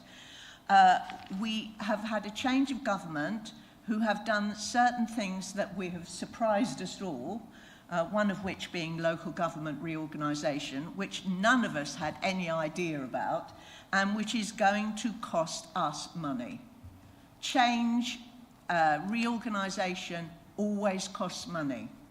So consequently, I think when Councillor Ward made that statement, we did not have any idea about what was going to confront us. I think it's absolutely true, and you can see by the number of questions that councillors have posed today, we are not taking this decision lightly, and we are trying to do this in the most forensic way possible. And we still do have the lowest parking charges in the county. So I take the point that we had hoped not to come here to ask again, but we are where we are. Thank you, Councillor. Right, we're now in debate. Members of the Cabinet, does anyone wish to say anything at this point? There have been a number of issues raised, particularly around Sunday parking, the revenue versus the costs, the active travel issues, and wanting to encourage that, or rather not discourage it. There's been some comment about displacement to residential streets, although that really does fall into the anecdotal rather than the actual quantitative data, I think. Obviously there's some issues around the pinmill charges as well. But who would like to open up the debate? Councillor Helen Davis. Yeah, thank you. I think, Councillor Ward, you're spot on in that this is generating quite a bit of concern, and the fact that we've been here, well, 1 3/4 hours just discussing this reflects that. The car parking charges can't be considered in isolation. As we've said, they have to be considered in our general circumstances, which is a difficult environment from the financial perspective. Now, I asked our finance director how much our funding had gone down from the government, and she said it had gone down by 25% over the past 10 years. However, our costs have gone up, so you have to get income from somewhere. And we've done a few creative things to get income, and unfortunately, car parking is a very high-profile thing, but it is a point where we can get some additional money, because we are legally required to have a balanced budget, and we do have some reserves, but we don't want to drain them because we don't know everything that's coming up. And given the rate of change that we're experiencing at the moment, especially with things like local government reorganisation, I don't see that rate of change going down, and they all come with a cost. That said, I do think that Councillor Sally Davis, there's 3 Davises on Cabinet, made a really good point about the Sunday charging probably contributing towards the lack of, an appreciable decrease in footfall and spend overall. And I think that's something that I would look favourably on retaining free Sunday parking. And the other point, Pin Mill. I like Pin Mill. It's a lovely place to go to. It's absolutely rammed in summer. But that 100% increase in charging is a bit excessive, and it would be great if we could consider possibly not doing something quite so substantial there. So, broadly speaking, I'm in favour of increasing the car parking charges, not because I really like it, but because I think we're in a difficult position and we need to do that. But I do think we might want to consider a couple of adjustments to it. Thank you, Councillor. Anyone else? Councillor Derek Davis. Yeah, no surprise that I'm going to fully endorse Councillor Helen Davis's comments just then. I've been involved in this for more years than I care to remember now, and Councillor Saw is absolutely right. If we had initiated this all those years ago, we wouldn't be in such a parlous state as we are now, and having to make another step towards full cost recovery, especially, as you say, Councillor Ward, things have changed over the past year, never mind the past 5 years. Yeah, I fully endorse it, and I would like to know a way to change the recommendation. I want to vote for it, but for the first time in all those years, I'm reluctant. I'm reluctant about this, especially over the Sunday charges, especially if we're not going to get permits for churchgoers. Then I think we should not implement the Sunday charging, and if that needs an amendment or however technically it's done, then I would support that. And of course, I want to say again that Pin Mill should be brought in line with that. If we do not go ahead with Sunday charging, then Pin Mill shouldn't be punished as well, and they should not be forced to charge on Sundays. And also the 100% increase is too excessive, far too excessive. If it's unfair on the peninsula, it's unfair on our tourism, it's unfair on the pubs. Pin Mill car parks not like the town centre car parks. People don't just park up for a few minutes, then nip off and get something and come back. They go there either to go for a long walk, go bird watching, or go down to the Button Oyster, the world famous Button Oyster, or up to the Red Lion, which has introduced its own car parking charges. Because it's so busy, as Councillor Helen Davies says, it is a beautiful place to go and visit. So I'd like to, if we can, if whatever is needed to make those two changes, that 100% is not implemented at Pin Mill. Yes, some increase, absolutely right, it should have been done years ago, but let's just do it incrementally, and also to not have Sunday car parking charges. I'll come to Councillor Saw in a moment with regard to recommendations, but I do want to hear from some other councillors before we sum up with recommendations or changes to recommendations. Yeah. Before I go to Councillor Sally Davis, I endorse what you're saying about Pin Mill. The Button Oyster is my favourite pub in the whole of Babergh, so Pin Mill is a lovely spot, and I've been going there on and off ever since I was a tiny boy playing in the Grindle with my toy boats. So, Councillor Sally Davis, sorry. Thank you, Chair. You've obviously not been to the Red Lion in Eastburg under new Not since it's reopened, no, but I will be doing so soon. I think, reading the University of Suffolk report, there is cause to celebrate that actually our town centres have not gone into free fall because of the car parking charges, and the dire predictions that we had have not come to pass. That's something to celebrate as far as I can see. I think we have to lift our eyes from this one specific conversation and remember that this type of conversation has been going on in every department through the council. How do we make cuts? And it has involved not filling vacancies, making sure that those left behind haven't got a workload that's going to burn them out. How do we not reduce our services? Right across the board we've been having them. That's why we've made £2.5 million in reduction in our costs. This just happens to be in public, this conversation, but it is no different than the other conversations, and some compromise has to be reached. I would rather have it that we don't raise the charges in car parks, but we're going to have to because of our budget. And what are we to base this decision on? The hard data that we've got here, or one councillor's assertion that businesses are angry and that 3 or 4 fewer people a day in their shop, with no evidence that that fall is because of the car parking charges, and no one's so angry that they've contacted us. It's so great to be able to make a decision on positive data. People parking in the roads, well, that's anecdotal again. And again, are we to deprive other services of funds just because some car drivers are morons? Sorry, I'm not in my car now. I'm in the council. Shouldn't say that word. I just think if we lift our heads, this is part of a much bigger picture.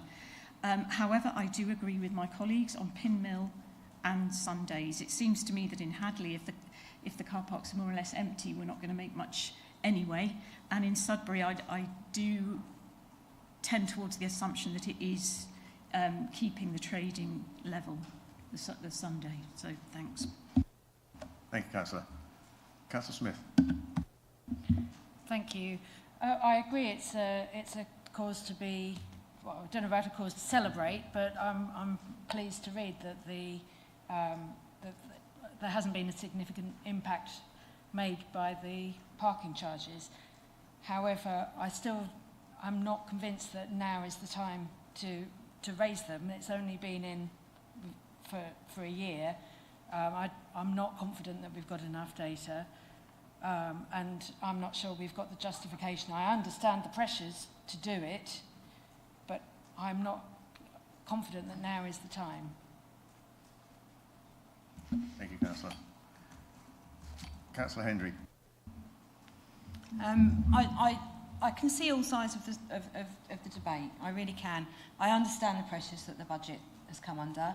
I understand where Councillor Davis is coming from, saying that the evidence is showing us that there is no impact, and it's anecdotal that there is. But actually, as somebody who lives in Sudbury, the car parking charges have changed my habits. I have seen the impact that's had on the town, and while it's great that hasn't been as catastrophic as we did, some people may have forecast, I don't feel that we have enough evidence that it's not going to damage the high street. But more than that, I represent Great Cornard. You know, the people in Great Cornard are the most disadvantaged people in our district. You know, they are forced to go into Sudbury because Cornard doesn't have any of the amenities that they need. The bus service is appalling, and I think at a time where cost of living is a real worry for the people that I speak to on a day-to-day basis, I'm not sure that at the moment I can agree to add more burden onto them, especially the people that work in the town. You know, we've got charities in town. We've got places like the Colonel Centre, number 72. These are really well used. Citizens' Advice, you know, a lot of people park in the town to use these charities. I agree we should be looking again at Sunday charging. I think it's quite reassuring to hear that everyone feels that that isn't something we should be doing right now. But again, I'm not sure whether I can, at this moment in time, without more evidence. I'd like the businesses spoken to. I'd like the market. We didn't mention the market. You know, how has it affected the market? Is there specific types of businesses that are being affected more than others? It worries me that a lot of people are just going to the supermarket rather than the independent high street shops. And I think, to me, there's still too many questions to be able to support an increase. Yeah. Thank you, Councillor. Anyone else? Are you going to sum up, Councillor Saw, or because there's just, I would like to say just a couple of words before I let you finish off, or unless you want to say something at this point. I'm going to say something at this point, but briefly. Okay. I felt one of the most interesting pieces of the University of Suffolk report was the fact that people think, businesses think, that car parking charges are impacting trade. The council is not responsible for the rise in insurance costs. The council is not responsible for energy costs doubling and tripling for retail businesses. National insurance increases, minimum wage increases, transport costs, let's not forget Donald Trump's tariffs. These are all things that impact on businesses. And of course we're acutely aware of those, of ensuring that our businesses continue on the high street.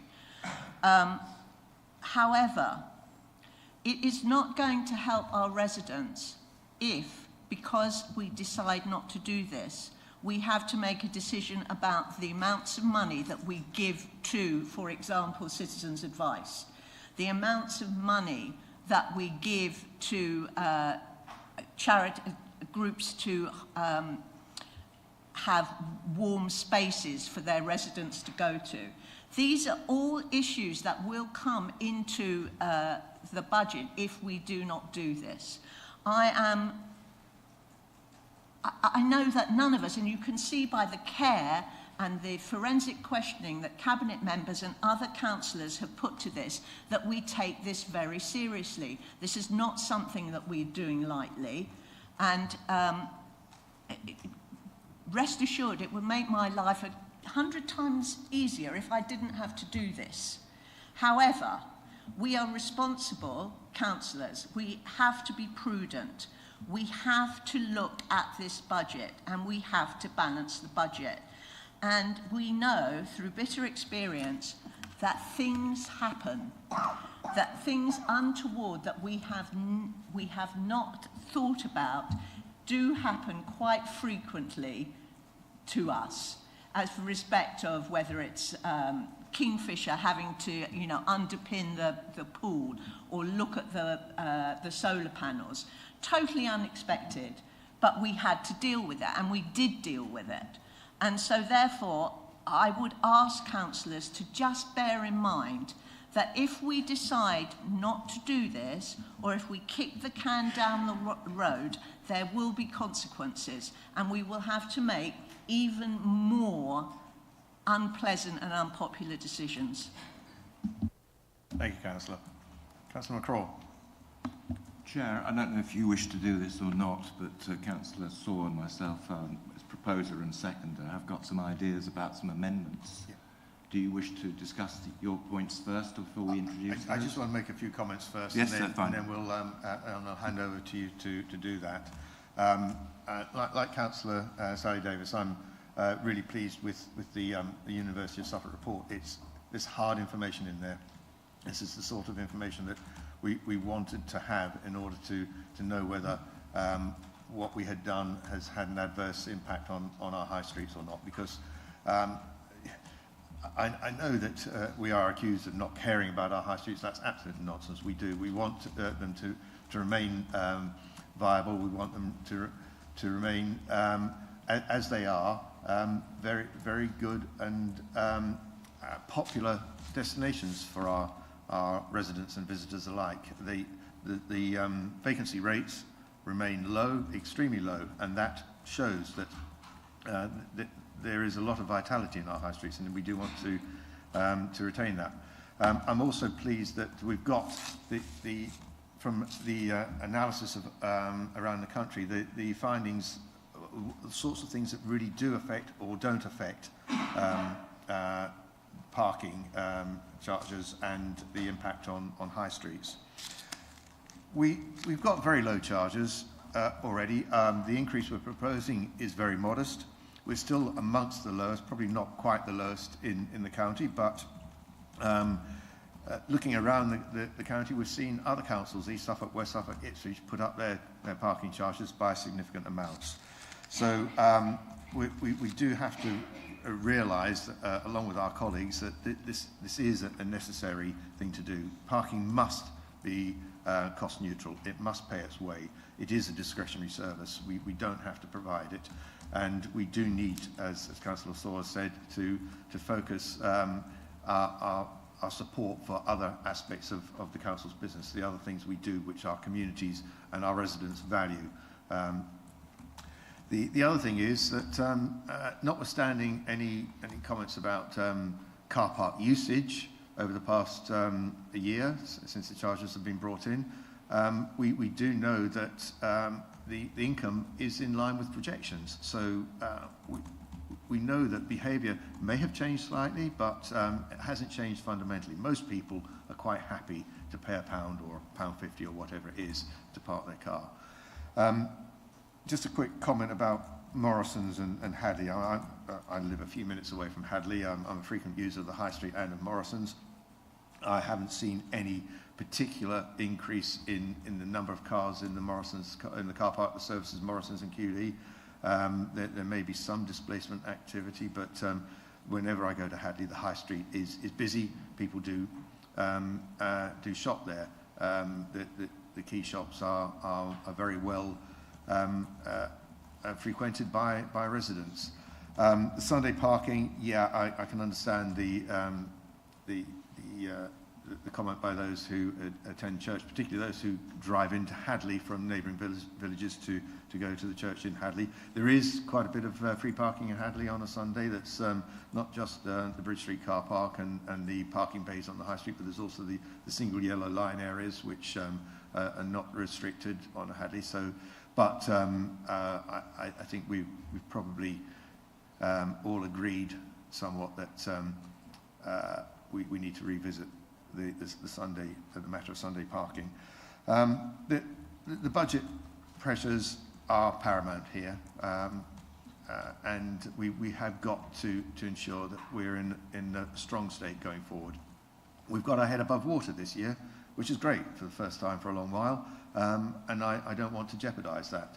It's nice to have that potential buffer should the unexpected happen, as Councillor Saw has mentioned. It could well do, and it will do with local government reorganisation. So I think that's probably all I've got to say. I think that what we're proposing is modest, it's justifiable, and if Councillor Saw and Councillor McCraw wish to propose any changes to the recommendation, then I will now hand over to them. Thank you, Chair. I think one of the issues here is that people think that we are not listening to both the debate within the chamber and also the feelings of residents. So taking the cue from what our fellow cabinet members have said, I would like to recommend that we remove Sunday charging from Hadley and Sudbury, and that we reduce the pin mill increase from 100% to 50%, as Councillor Derek Davies suggested, and remove Sunday charging from pin mill to enable our residents to enjoy the facilities of the area and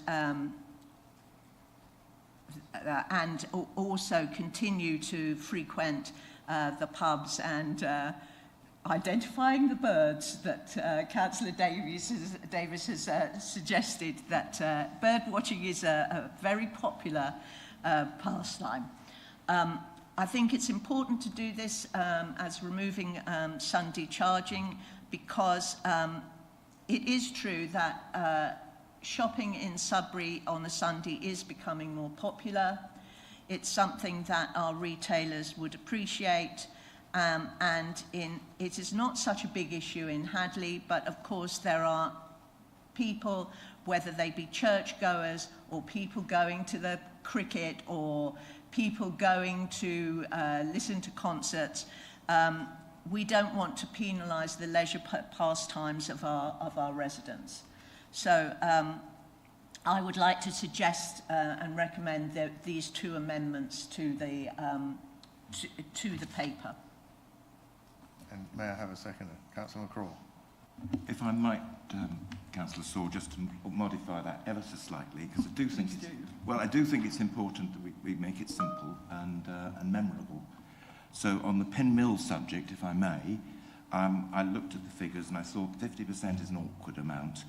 If we were to make it free for the first hour, which is what it's currently proposed to be free, it's existing, we therefore make it we're actually proposing in the proposed charge to make it free. It's not applicable. No charge for the first hour at Pin Mill is the proposal in the paper. The 30p is not proposed to be retained, okay? It's proposed to go to nothing. Is that correct? No. That's actually, it says proposed is not applicable. It's not zero. Sorry, I was just going to clarify. We were going to propose the new for it to be a long stay car park, so you wouldn't be able to purchase an hour. It would be the minimum purchase is 2 hours. Which case, effectively, okay, fine. So it's £1. Well, I was just going to suggest rather than 50%, £1, £1.50, £2, £2.50 would cover you for all day and no Sunday charging. Simply because it's nice, convenient amounts. Otherwise, it's 90p, £1.40, 35, and you know what I'm saying? £1.80. Yeah. It just struck me as simpler to make it a simple pound coin, £1.50, £2, £2.50. And this is just a matter of having coins available at a car park where those might be most conveniently used. And that's just a technical thing, I think. I'm not really bothered on it particularly, but I think it's a simpler charging system. But the point is, no Sunday. If we're not going to charge for Sunday in Hadley or Sudbury, we shouldn't be charging in Pin Mill. And I would hope that would be agreeable to Councillor Saw. Can I suggest, rather than just on the fly going through numbers, specific numbers, if we can just say roughly 50%, but we'll leave it up to the Director of Operations and the Cabinet member to work out the final numbers. Okay, I mean, the principle is variable, a small percentage, but that's the basic idea. Because I don't think that we should be going through the precise numbers. No, I'd rather have a principle. The important point I would make about this whole process is that this will still allow us to present a budget to the full council in March. So we remain on track to achieve, after all, what we want to do, achieve a balanced budget. We now need, so you're seconding the recommendation. Yeah, I'm seconding that recommendation. Has proposed an amendment. If we're in a position where we want to go to the vote now, I just want to make sure that we've got the wording for a recommendation as amended. The monitoring officer might want to assist with that.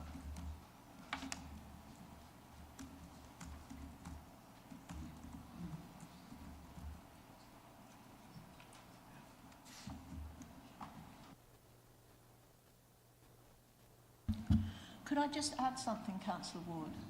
As regards Sunday charging, currently Sunday and bank holidays, are we included? Because in the report it says Sunday and bank holidays. We're just looking at Sundays here. Bank holidays will stay as in the report. Okay.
Can I just add something, Chair?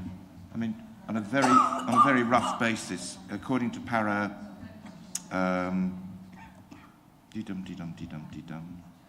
so there was the figures given to us suggested that we would make a contribution to budget of some 200 plus K. These 220K, this would reduce that contribution to budget to 156K, which, on a rough figure, on the basis of the 52K net gain and 12K net gain for Pin Mill, I would believe that that 156K is a figure we could live with and still achieve our budget purposes and on time. Thank you, Councillor. Yeah. We just want to get this wording straight. Well, that's what we're putting in. Yeah.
Cabinet needs to be content that you're content as a cabinet to delegate authority to Mark and Deborah to make final changes, because you haven't given any parameters within that recommendation.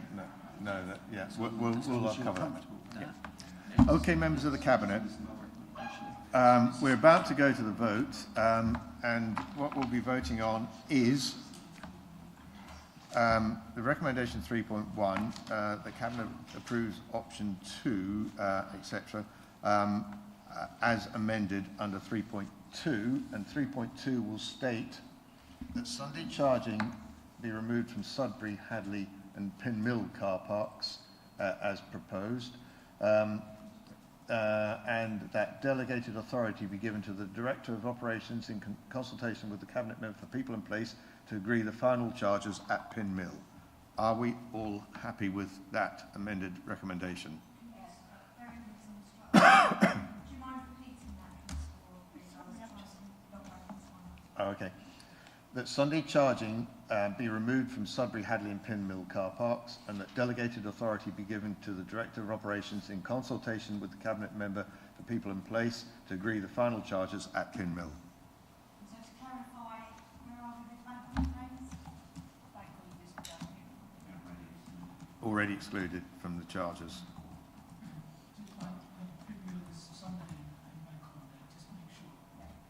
Yeah. It doesn't say it's including, so as long as we're clear that Pin Mill there'll be consistency with the rest of the boat. Yeah, that's fine. Yeah. Thank you. So that will be the amendment, as you'll see when we come to the electronic vote, which I think we're in a position to go to now, if everyone's in agreement. We'll go to the vote. Thank you. Thank you, Chair. That vote is now in progress.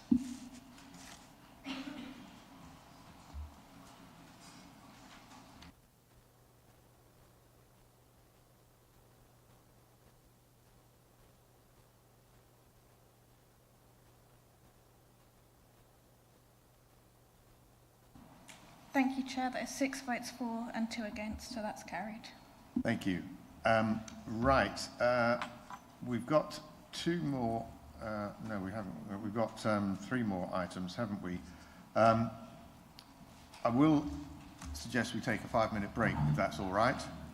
And we'll come back at, well, it's 8 minutes past 6. We'll come back at 6:15.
Welcome back, everyone.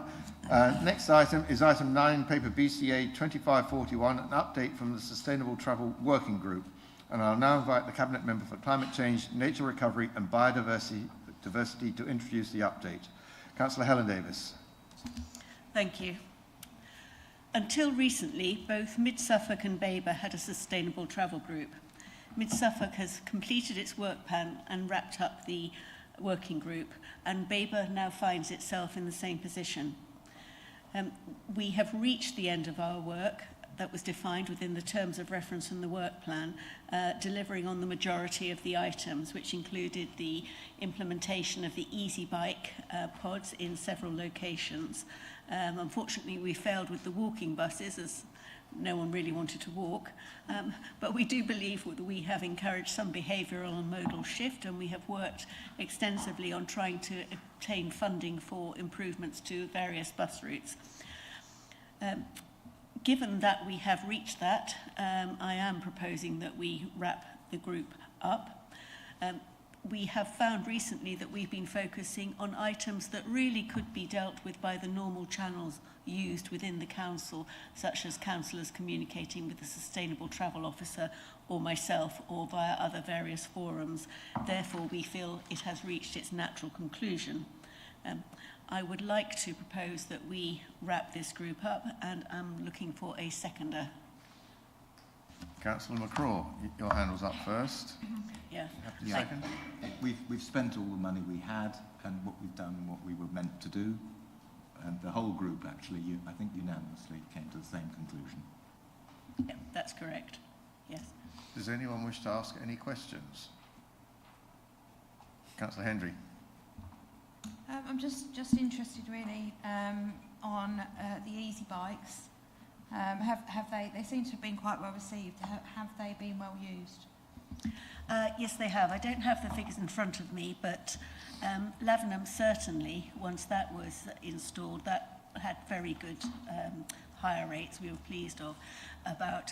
We already thought that the easy bike installations would be a good one in Babergh, because we'd seen the experience of Mid-Suffolk having installed them at Needham Market Lakes.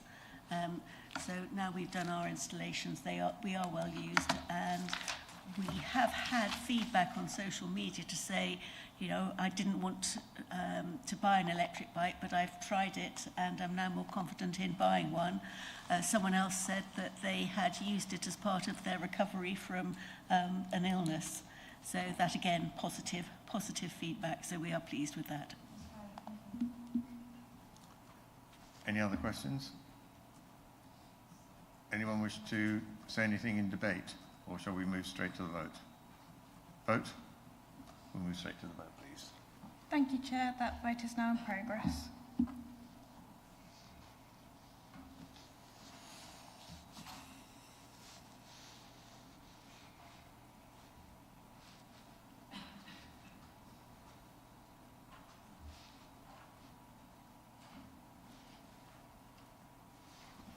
Thank you, Chair. That is 8 votes for. That's unanimous. Thank you. Right. The remaining 2 items must be heard in confidential session. So I'm moving to item 10, which is the exclusion of the public, and terms that term includes the press, and to consider whether, pursuant to Part 1 of Schedule 12A of the Local Government Act 1972, the public should be excluded from the meeting for the business specified below on the grounds that if the public were present during this item, it is likely that there would be the disclosure to them of exempt information as indicated against the item. The author of the report proposed to be considered in Part 2 of the agenda is satisfied that the public interest in maintaining the exemption outweighs the public interest in disclosing the information. May I have a proposer and seconder, please? Councillor Hendry and Councillor Saw. We'll now vote by a show of hands. All those in favour? Okay.